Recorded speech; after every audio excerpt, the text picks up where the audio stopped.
mais boo bëggoon si ñun yore réew mi amaana doo jënd police amaana boo jëndee police tamit doo nekk si opposition bi. bu ma soo bëggoon si ñun yore réew mi amaana boo jëndee police. doo nekk si opposition bi. déedéet du loolu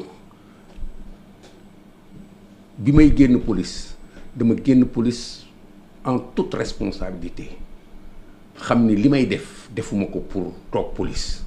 waaw attends j'arrive damay lay ñëw dama jox foofu étincelle la bu intéressant waaw xam nga boo nekkee ci dara lii mu wóor la ni lii kat dafa grave de deux choses l'une te li muy juri lu grave la soo ko fa bàyyee su ëllëgee dina la lakk te dina lakk réew mi mais attention boo ci laalee sa baaraam xam loo fi mu la jëmee mais ma def choix boobu laal ci sama baaraam mu boole ma nag ak autorités yi nga xam ni ñoom laa jàkkaarlool immédiatement c'est pas l'État du Sénégal je n'avais de problème qu'avec le ministre de l'Intérieur qui avait commis la bourde ki nga xam ni moom laa waxoon ni kii trafiquant drogue la mu nommé ko directeur de la police loolu rek la il faut ñu distinguer loolu. dafa nommé un trafiquant de drogue. le commissaire Ablaye Niang que j'ai remplacé man maa bind ministre bi ni ko kii kat trafiquants yi nee na nu doon joxalanteeg ñoom drogue ñu ubbi enquête man ak ministre bi ak benn collaborateur ñun ñett ñoo newoon ci dossier bi. ñuy dox di dox ba loolu aboutir ma bindal ko jot naa ko yónnee ñaari rapport loolu war a aboutir ñu jékki-jékki benn bis ñu le commissaire Ablaye Niang dama ne directeur général ma ne ko ma dem ci moom ni ko loolu du fi amee j'ai pris mes responsabilités. Pourquoi? Parce que munu fi am ma fekkee ko c'est de la faiblesse ministre bi dafa deful li mu war a def waxul président de la république jottaliwu ko ci li nga xam ni man ak moom ak colonel. Diouf ñëw ministre de l'intérieur la woon. Pathé Seck. Donc, je n'avais pas de problème avec l'État du Sénégal. Je n'avais pas de problème avec le président de la République. Mais je savais que dans cette adversité-là, bi nga xam ne man nangu naa ko nourrir ak ministre bi du ma jik man parce que mooy sama ministre de tutelle mais il fallait ma def benn choix continuer xeex lu ma am jël mais tey maa ngi nii sa kanam kenn jëppiwu ma jeex na. mais commissaire su ma la déggee ngay waxee ni si président Macky Sall. oui damay am tuuti mbetteel. Ouais, c'est très bien. ndaxte bi ngay doogaa génn police. am na discours boo doon tenir. Oui. Un discours très critique. Oui. si jëmale ko si ñoom te ñoom ñoo nguur gi président Macky Sall. notamment ak le régime en place mais tey ji nga changé discours qu'est-ce qui a changé entre-temps. dama la wax ni la man du ma activiste mosuma ko nekk. mooy du ma kaaskat du ma xastekat kenn mosuma dégg. moo wax ci Macky Sall ak gouvernement am lenn li nga xam ni suñ ko tegaatee man dinaa rus. non mais daan nga critiquer dégg attends ma ngi ñëw. daan naa participer ci débat. ci position wu idée yi nga xam ni ñoom laa démarré en politique. non da lay reconnaître na que débat d'idées nga mës a tenir. parce que man bi ma lay invité boobu maa ngi. waaw LCS yàgg na. waaw mais lenn daal jàpp naa ko. waaw mooy da nga critiquer. moo tax ma wax la maa ngi ñëw mais j'étais critique j'étais très objectif.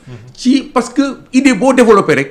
da nga am base bi nga xam ni ci nga taxaw pour construire benn point de vue man loolu laay def bi may dem ak opposition bi da nga ma ne lan moo changé. ma nekk ci biir opposition bi di ànd ak ñëpp respecté ma mais ànduma ak ñëpp topp ci gannaaw ku nekk dama ànd ak ñëpp ak sama xalaatu bopp di leen wax lii kat buñ ko defoon lii kat buñ ko defoon ba ci élection législative 2017 yi. ma ni leen yéen li ma remarqué mooy. Depuis 2012 Macky moo yore lenge yi di distribuer le jeu moom moo am stratégie yéen amu leen stratégie moom moo am projet yéen amu leen projet moom même politiquement yéen seen projet yëpp mooy tëb jot ci nguur gi su ngeen buggee am jot ci nguur gi da ngeen di am ñaar da ngeen di am projet politique am projet électoral seen projet politique base bi mooy jubóo ji ak askan wi parce que fi ngeen toog. da ngeen foog ne askan wi mu ngi ànd ak yéen kenn àndul ak yéen ànd ak askan wi ça ne se décrète pas da ngeen di dem liggéeyi à la base pour jubóog askan wi projet électoral élection législative su ngeen ci góorgóorloo mën ngeen dem mais à condition ngeen jubóog askan wi am benn alliance bu forte fàtte seen bopp am na ñi nga xam ne tey ñu ngi may dégg dama leen wax ku nekk na nga fàtte sa bopp man Cheikh Sadbou bu ngeen di def loolu bu ma kenn tabb candidat député na ngeen ma bàyyi ma gàddu liggéey bi yéen ngeen dem nekk ay candidat bu leen neexee mais su ngeen deful loolu du ngeen fi am dara ñu def loolu mu wax loolu ba ma jékki-jékki gis ku nekk jaar sa ruq coalition nangam sangam coalition ceci. waaw coalition parce que jubóowuñu woon si def benn liste boobu tamit. mais lu tax jubóowuñu c'est parce que ku nekk say intérêt bopp moom nga jiital say intérêt chapelle moom nga jiital xalaatuloo ni tey jii war ngeen mën a ànd changer fi dara ma jóge ci loolu yaa ni man bi ma duggee politique dama critique di def ay débat d'idées di avancer ci démarche boobu laa des ma ni bon tey débat bi yëpp mu ngi tourner su ma dégloo ñeneen ñi à la limite sax déglu sama subconscient tuuti dafay mel ni ñii nekk ci réew mi defuñu fi dara lu baax parce que lu ñu yëkkati ñu sànni. mais tey ndax yaa ngi rappel maa ngi koy fàttali muy benn kuréel boo xam te ni fa ngeen nekk yéen Serigne Mbacké Ndiaye ak ñeneen ni libéraux. waaw sëñ Souleymane Ndéné Ndiaye su ma juum. fa la nekkoon mais gisatuñ. waaw voilà ñoom voilà bëri ngeen daal ay anciens libéraux yoo xam te ni su leen bokk. tey jii ndax yaa ngi à l'aise si rappel boobu et plus largement si coalition Benno Bokk Yaakaar. xam nga rappel ay nit ñu daje la ni ñun kat. am na fu ñu bokk ci gisinu nan la réew war a doxee muy libéralisme am na itamit nu ñu gisee ci champ politique bi ku ñu war a àndal ñu ni ñun ñëpp nous soutenons le président Macky Sall et son régime ñu ni kon pour ñu def ko dañuy benn kuréel bi nga xam ñun ñëpp ñoo bokk gàddu ko je suis très à l'aise là-dedans parce que man maa fa nekk kenn bootuma kenn gàdduwuma li may def moo may jëriñ ni ma mel noonu la ma réew mi di gisee li may wax comme ni may wax ak yow tey jii du ma changer mais nag ñi ma nekkal rappel yëpp dama leen di respecter ku nekk ci li nga doon ku nekk ak li nga mën a apporter ñu seet nag ñun fi nga xam ni fa la ñu féete lan lañ ko mën a jëriñ individuellement ak collectivement su teew jotee ñu war a mën a teew collectivement wala individuellement su taxaw def dara war a jotee ñu ba taxaw yaa ngi may laaj nii léegi naan ma Sonko dafa def nii pourquoi programme bu Macky Sall maa ngi lay expliquer man li ma gis ci programme bu Macky Sall pour que Sénégalais yi comprendre ni en fait débat bi dañ ko tronqué ça veut dire que am na lu dul wax mukk ci débat bi pour que Sénégalais yi comprendre ni ñiy wax ni danoo mën waxuñu fi nit ki dul mëne que nit ki doo yore réew rek ñun la mën nga lépp comme su fekkoon ni ñun ci biir kaaf la du dekk ñun ñëpp sénégalais amuñu kenn ku ñu wër ci àddina bi la nekk donc rappel la ay nit ñu dajaloo la comme coalition yi nga gis fii yëpp ay nit ñu dajaloo la pourquoi est-ce que mu war a nekk quelque chose bi nga xam ni dafay handicapant ça veut dire que daf may tere ma mën a exprimer wu dans un sens ou dans un autre. rappel yéen ban apport ngeen indi lan mooy plus-value yéen lan ngeen mën a indi le président Macky Sall si wàllum vision si wàllum xalaat ak tam si wàllum doxalin est-ce que mu leen di déglu yéen waa rappel. xam nga coalition déjà ànd rek c'est de la valeur ajoutée ñun tey yaa ngi may wax ni ma président Macky Sall nga àndal mais ça apporte quelque chose parce que ku nekk si fi nga toll da ngay participer ci construction défendre ay actions défendre projet am lu muy war a def loo xalaat nga bind ko wax ko. est-ce que mën nga leen déglu yéen. yow président Macky Sall mu lay déglu. est-ce que mu lay déglu. ndax président Macky Sall mu ngi may déglu.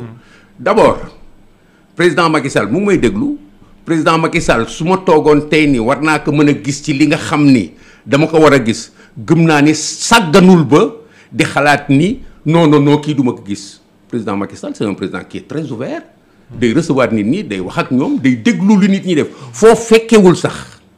foo fekkewul yow man fu ma fekkewul sax dalay wax sa mën-mën ak sa capacité dalay wax li nga apporté dalay wax combat bu nekk lan nga ci apporté pourquoi parce que un président de la République toog ak moom taxul nga wax ak moom absolument da ngay def ci canaux yi nga xam ni moom la am pour xam ku nekk lu muy def mu apprécier ku nekk li muy indi ànd rek dara la man nag sama àndin mooy à chaque fois que situation taxaw xaaruma kenn dama am gëm-gëm damay porter combat mooy lépp lu ma gis li nga xam ni par exemple tey maa ngi lay wax activisme mooy porter combat activisme d'accord mais activisme du li nga xam ni dañ koy def rek pour que ku nekk rek tëb di kaas di xaste mooy porter combat ba ay ñu mel ni ay Adama Gueye di ma répondre mais du loolu mooy projet bi mooy il faut que ñu distinguer ñiy wax lu baax ñiy critiquer lu baax ñuy critiquer ñu ni ñiy critiquer wala ñuy proposer ay activistes yu baax lañu. mais bu nekkoon seen proposition yi président Macky Sall mu ngi koy jëriñoo bu baax a baax. est-ce que kon gouvernement bu bees bi yéen doon leen si am jëriñ wala sax ñu jox leen direction comme yéen da ngeen di xalaat ay xalaat yi am solo kay mu jox leen ay kuréel ngeen doxal yéen tamit mun ko see jàppale. si liggéey ma jox la par exemple du ma la répondre directement foofu parce que ci loolu ci subjectif nit ci bugg-bugg nit ñi ngay interpeller pour jot président Macky Sall dafay yore réew ñu dem pendant 8 ans. mu yore benn coalition lu fi musta am benn coalition téye réew depuis 2012 ba rey 8 ans mu yore benn coalition ñu dem ba réew mi war a taxawaat beneen taxaw par rapport ak ni monde biy doxee par rapport ak ni muy doxee par rapport ak ay urgence am par rapport ak fi mu bëgg jëlemale réew mi par rapport ak stabilité politique bi nga xam war na ko mën a construire mais moom mooy choisir fan la jëm déjà problème mu Idi tout le monde parle à gauche et à droite. dinañ si wax après dinañ si wax. waaw mais moom en tant que stratège li muy wut nekkul ci nommé ma man ministre nekkul ci nommé keneen ministre parce que boo tuddee fii rek da ngay fàtte ñu bari Sénégal bari na ay nit ñi nga xam ni ñu ngi ci biir coalition ngeen tudd leen mais dañu jàpp da ngay wax problème mu APR bi nga xam ni ñoo parti bi nga xam ni ñoo ko indi au pouvoir. te li ñu foogoon ni war nañ ko mën a am ci cër ci li nga xam ni moom moo wër président amuñu ko mais moom mooy président kenn élirul kenn moom la ñu élire donc ku nekk na nga seet li jëkk réew mi ci li muy def bu ci seet li nga xam ni moom nga ciy wutal sa bopp cër man de Cheikh Sarr wutuma benn cër li ma xam mooy réew mii ñu nekk nii suñ ma nee toogal fii dinaa ko liggéeyal néewuñu ma toogal fii maa ngi koy liggéeyal ci li ma mën. D'accord.